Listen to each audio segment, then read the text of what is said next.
believe that you should not have a firearm to protect yourself, but you should pay for them to have firearms to protect them.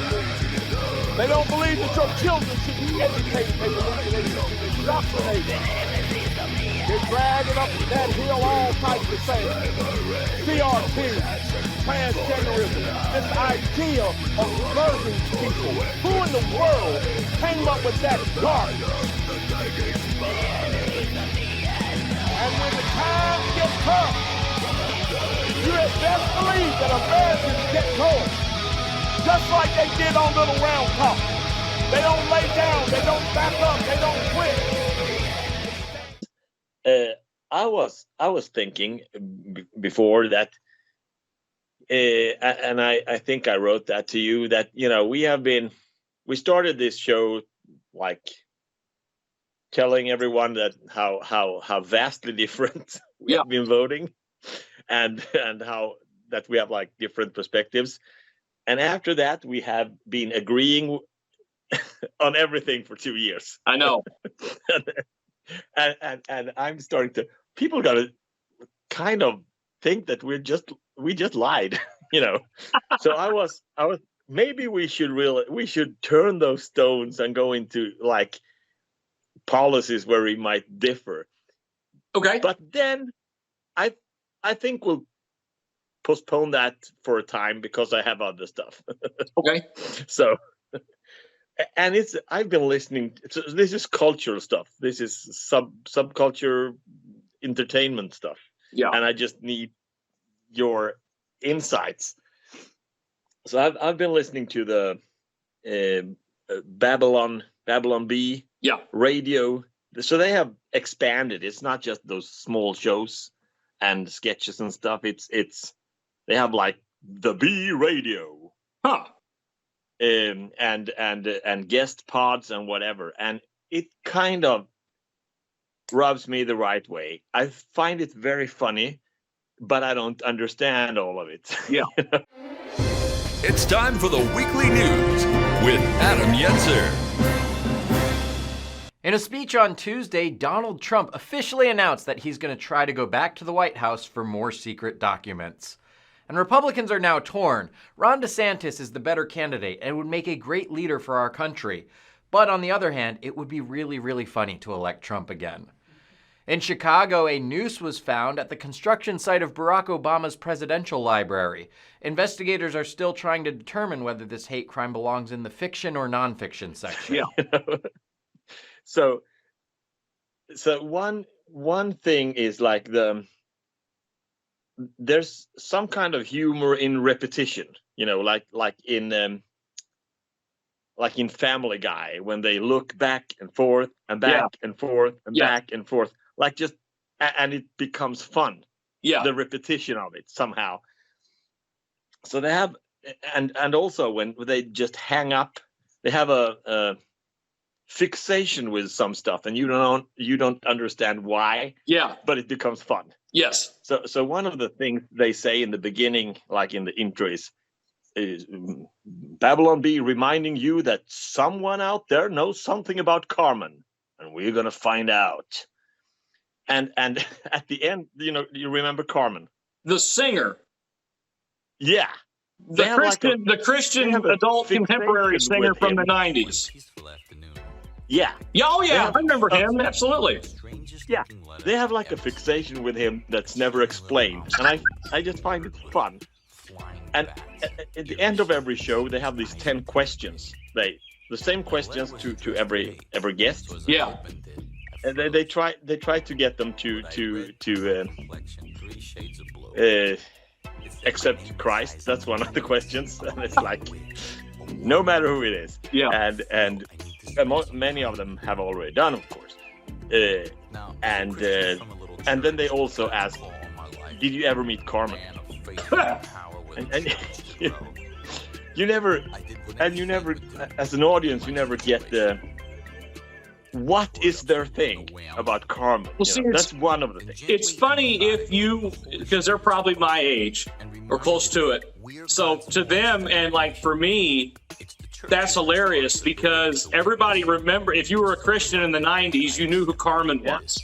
He was like the biggest thing, you know. So it's like an inside joke. It was like reminding you that someone out there knows something about Carmen, and we're gonna find them. So that's like, and it's ominous. Yeah. And so that's one of the things. Another thing is Sizzler facts and Sizzler comments.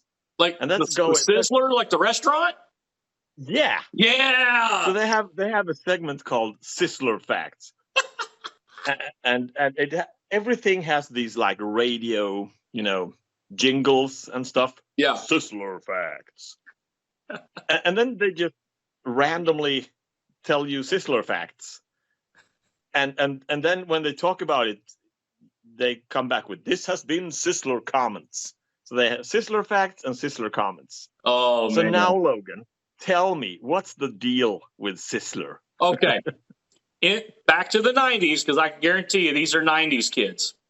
So they, back in the day, you had, Sizzler was like a buffet style restaurant, I believe. If I ate there, it was so long ago, and we didn't really go eat the Sizzler, but you could go. It was like, I think it was like a buffet style restaurant, kind of like Ponderosa, if you've ever heard of Ponderosa. I probably don't have it here, but what I find, I understand that it's buffet from the context when they talk about it. Yes. But it was just one of those. It was just a famous restaurant in the 90s, kind of. And now it's kind of more marginalized, and it's from a bygone era. You know, everybody always take you to Sizzler. You know, one of those. So and people send in letters with Sizzler facts to them, and it's obviously this is a hit. They have been doing this for like 17 weeks or something. You know, that's awesome. And it's one of the most beloved segments is the Sizzler facts. Yeah. And I just find it hilarious. Yeah. And I have no relation to Sizzler. There's something there.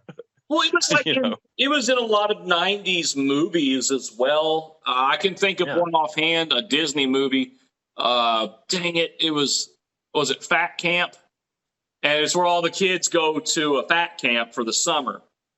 And somewhere in the movie, a kid comes back after he escaped, and he said, I went to the Sizzler and cleaned the place out. They closed down. Like, it was just like you went to – everybody knew what the Sizzler was, you know. Yeah. That's all. That's really all there is to it.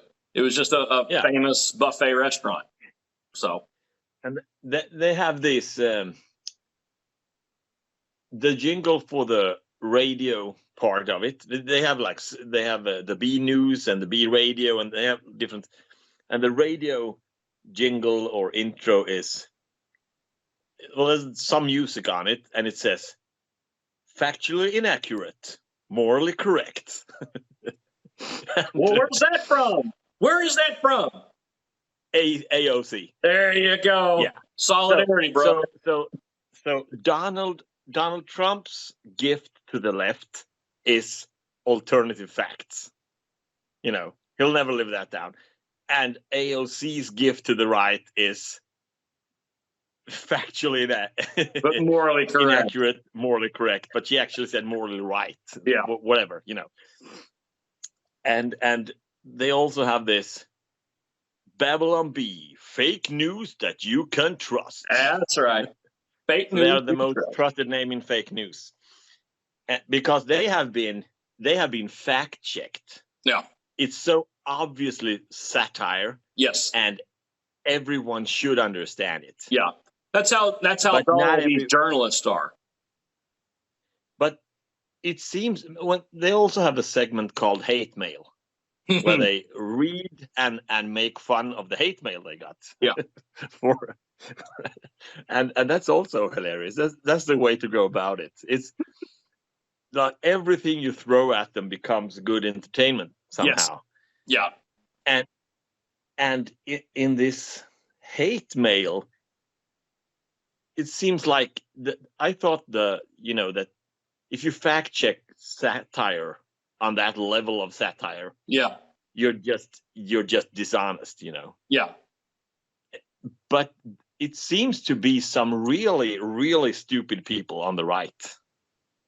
Also, because in some of the hate mails, so they had this thing about guns, that first everything was peace and there was no wars, and then in the beginning of the 1900s, guns were invented by Nicholas Gunn, and Yeah. they had, I don't remember the names, but one I think is Gun and something else. Yeah. That's also Gun. And it's so weird. This is a 9mm gun, but I have actually measured it and it's much larger than that. Stuff like that. And then someone criticized that for being, no, that's not accurate. Oh my God. Yeah, we know, People, come on. Have we gone this far down the rabbit hole? I think we have. So for thousands of years, humanity lived in peace, without any murders or violence at all. And then, firearms were invented by notorious business partners Bill Weapon and Cornelius Gunn. Personkind was instantly plunged into a horrifying hellscape of death and destruction. And it's all thanks to guns. Here are some facts about these deadly weapons of mass destruction that you might not know. This is a deadly scoped semi-auto revolver with an extended mag clip. The Lord is my shepherd. I shall not want for nothing. He makes me lie down in the green pasture. And those who cause up my head with oil. Because those voices don't speak for the rest. including the KKK, You and I know and do not believe that white life is so dear and peace so and sweet other that can be hate purchased groups. at the price of chains and slavery. Read your Bible. Believe in God. Told the children of Read Israel your to live in slavery Constitution. under the Pharaoh. Hold them dear to your heart.